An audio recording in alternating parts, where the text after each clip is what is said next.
For 23 years, I was doing the expected things. The expected actions, the expected recreations, the expected activities of a teacher. That's for 23 years. For 22, 23 years. Okay? And when I'm doing that, I was doing that for 23 years. My life is a very traditional life, right? And even my finances.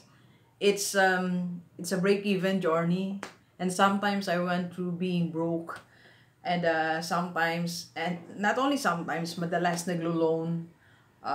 May mga gustong puntahan, hindi mapuntahan, may mga gustong bilhin, hindi mabilin. Because I was doing the expected things. And when I started doing the unexpected, doon nagsimula mabago ang journey natin, especially financially. So, tonight, what I was trying to tell to you is, be the unexpected. You do the unexpected things. Alright? So, I think needless to say that when I started doing what is, others called it medyo weird na konti, medyo hindi traditional, medyo hindi unexpected, doon nagsimulang mabago ang buhay natin. For example, I'm a principal, I'm a full-time principal, okay? You know that. For how many years? Okay? So, being a principal, so, pasok, uwi, basa, diba? So, traditional principal, okay? That what is expected. The society expecting me to do that, okay? But when I started doing the weird thing, the expected thing, like vlogging, okay? So, hindi ko alam kung merong principal na nag-vlog. I don't know. Kung I'm the first. I don't know, hindi ko po alam. Pero, I started doing the unexpected. So, I became a vlogger, a speaker, and coach. Success coach. Okay? So, these things that I'm doing are the unexpected. Ito yung mga hindi inaasahan na gagawin ng isang principal, ng isang teacher. Alright? So, those unexpected things, those weird things, yun yung hindi yun na-expect sa akin, but these things have changed my life. These things give me freedom to have access sa mga bagay that I deprived myself for how many years because I'm doing the expected from me. Okay? So, ito na nagsimula na akong magkaroon ng mga investment. Nagsimula na akong magkaroon ng business, the GDS Corporate Training. And nagsimula nang mapunta ako yung lugar that I want to visit. Nagsimula na rin na makapagkape tayo, even daily. We can afford that ngayon. Okay? And I'm riding my own car. I'm driving my own car. So, yung sinasabi ko po ngayong gabi, be the unexpected. Ikaw yung, kung merong na-expect yung tao sa'yo, for example, cum laude ka, okay? Summa cum laude, magna cum laude, okay? So, ang expectation sa'yo, maging manager, di ba? Nasa corporate world. Be the unexpected, okay? So, instead of being in the corporate world, so, pwede ka na magkaroon ng business. And business minsan na unexpected din, di ba? So, business na something like malayo sa skills mo. Di ba? Business na kung newly graduate ka o gagraduate ka, you do business na parang, wow, IT ka, MC ka, di ba? Speaker ka, IT ka, di ba? So, something like that. So, be the unexpected. Yung ina-expect ng society na gagawin, yun ang gawin mo. Yun yung try natin. Okay? So, doon mo makikita na eto pala yung, this is what you can get from doing the unexpected. Kasi pag expected ang ginagawa mo, expected din ang results. Di ba? Balik tayo sa example ko. If I'm doing what is expected from a principal, expected ko ang dulo nito. That I'll be retiring at 65. Okay? So, I'll be getting money from our company, from SS, from Pag-ibig. Then, pag-retired na ako, yon, magpapa-check up na ako kasi marami na ako sakit. Then, again, what I'll be receiving, pambayad lang ng, ang tawag dito, check up, pambili ng gamot. That's the expected. But since I did the unexpected, baka hindi tayo abutin ng 60 sa company natin. who knows, 2 or 3 years, malis na tayo because I already have my GTS corporate training.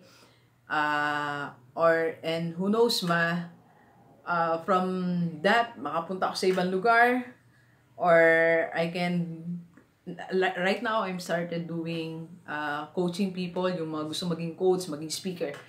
Okay, baka magkaroon ako ng isang academy na teaching, or, something like teaching people how to explode their skills, so something like that. It's unexpected. Actually, mga delivers natin, manonood po na YouTube channel, up to this present, hindi ko unexpected para sa akin what will be my future. Hindi ko siya na-expect. Wala siya, it's not in my expectations. So yung dulo nitong my journey ko, hindi ko alam actually. Kasi when I started being a speaker, naisip ko, dulo na ito, magiging speaker ako. Hindi pala, nagkaroon ako YouTube channel. So naisip ko, ang dulo nito, magiging vlogger ako hanggang 50. So, hindi pala yon. So, nagkaroon pa ako, nagko-coach pa ako. So, sabi ko, dulo nito siguro magtuturo ako ng mga coaching. So, ngayon, I'm doing affiliate marketing. So, hindi ko na-expect. Yung mga mangyayari, 5 years from now, 10 years from now, hindi ko alam. It's not, hindi yung traditional na mangyayari sa akin. Because I'm doing the unexpected. Okay? So, delivers, sa lahat ng mga nanonood nating YouTube channel, okay? So, kung meron kang ginagawa ngayon na expected from you, okay? Expected from you. For example, family mo, lahat nag-a-abroad. So, ikaw din mag-a-abroad. That's very expected from you.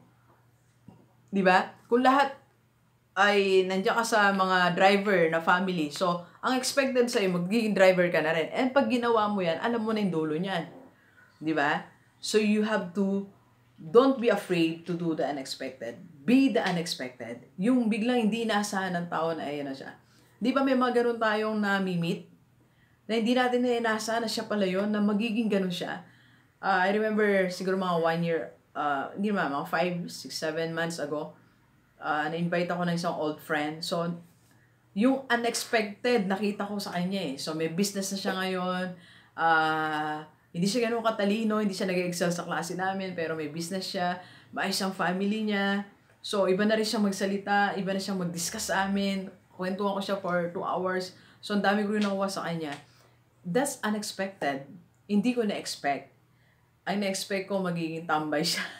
Hindi naman ako judgmental So, or magiging driver siya. Ganun kasi yung group, yung circle of friends niya, ganun eh. Pero ginawa niya, lumuwas siya, nag-Manila siya, doon siya nag-explore. Hanggang doon niya na-discover yung business niya ngayon. You see? Because we're doing the unexpected. Okay? So, huwag tayong pupunta doon sa, sabi nga di ba may kantang safe side? Nandun tayo sa safe side Ako for me, the safe side is, ituloy-tuloy ko lang pagiging principal. Anyway, I'm earning. It's okay. Okay naman siya. May salary. Okay. Safe na. So, after retirement, kung magre-retire ako, I'll be receiving this amount. Then, meron akong SS, meron akong pag-ibig. So, that's the safe side. Pero, there's more dun sa safe side na yon. Okay? There's more. There's more na dun sa akala mo, yan na yon yung kasi family mo, parang secure na sa business na yan, secure sa trabaho na yan. Hindi mo alam, there is a better place for you pag ginawa mo yung unexpected. Pag ginawa yung mga bagay na hindi inaasahan. So, ano ba yung mga bagay na hindi inaasahan? May skills na hindi inaasahan na gagawin mo. Di ba? Mine is, iba talaga So, pag may kakilala ako, nakakwentuhan ko, mga klase ko nga, sabi nila, ikaw ba yan? Anong nangyari sa'yo? Ba't nagkaganyan ka? Ba't naging vlogger ka? Ba't naging speaker ka? Ba't ka naging coach? Di ba? Unexpected skills. What else? Unexpected place na mapupuntahan mo. Di ba? Baka na-expect nila hanggang dyan ka lang sa barangay nyo. Pero you're doing the unexpected. Baka isang araw, nandun ka na sa US. Like my friend, unexpect ng lahat, dito siya magre-retire, dito na siya tatanda sa Pilipinas, sa office, di ba? Pero she did the unexpected. Nasa US na siya ngayon. Di ba? That place that na hindi mo iniisip na pupuntahan niya, na kaya niyang puntahan, na mapupuntahan niya, napuntahan niya. Di ba? Next, yung career na hindi mo na-expect na gagawin mo pala, magagawa mo. Na if others are expecting na dito ka sa linya na yan, nandun ka pala sa kabilang linya na mag-excel ka doon. Okay? What else? Business. So, everybody expecting you na magkaroon ng bigasan, online business, sari-sari store, kung ano may na-expect nila sa iyo. Because that's your skill, that's your career, pero humiba ka ng line. Diba? Nagkaroon ka ng ibang business. When I was studying, so inisip ko lagi, dahil nga environment, so kakaroon ako na, in-expect ko, junk shop, nag-start ako ng junk shop, pero hindi pala. Magkakaroon pala ako ng GDS Corporate Training as my business. Alright? So, be the unexpected, na hindi inaasahan na lang tao sa paligid mo. Alright? So, late na ba, Doc G? Ano na ako? 30 na ako, 40. It's not yet late. 2 years na ako naggawa, 2 or 3 years ng mga bagay na hindi na-expect sa akin. At ang dami nang nangyari. And I'm so excited because my future, 5 years from now, hindi ko alam. Sabi nga nung kausap ko kanina, one of the heads ng PUP, Maribeles, hello, sa mga seminar ko kanina. Ma'am, alam mo, inaabangan ko lagi yung account mo, FB mo, page mo, YouTube mo, kasi lagi kang merong nilo-launch na iba. Sabi ko kasi, I want to do the unexpected. Lagi kong gustong gulatin ng mga tao. Lagi ko silang gustong gulatin na, ay, ito naman si Doc G, nagko-coach na pala siya. Ay, si Doc, meron na pala siyang Go Masterclass. Diba? Ay, na-register na pala yung GDS Corporate Training niya. So, something like that. Okay? So, ang dami pa natin pwedeng gawin. It's not yet late. Alright? So, kanina, kakapanood ko kay, I forgot the name, sa YouTube channel na, your age, geographic location, your race, all these things don't matter. Wala yan kinalaman sa magiging wealth mo, sa magiging future mo. Okay? So, these things don't matter. Right? Just do the unexpected. Alright, so if you need coach, ayan, success coach, so pwede mo akong kontakin. Or if you want to become a speaker or coach mismo, okay? So, message mo lang ako 0939-5254-311 or message mo ako sa aking page, Dr. Gigi Sunga. Alright, so thank you very much, Delivers. Enjoy the rest of the day, yan. Let's go, let's go.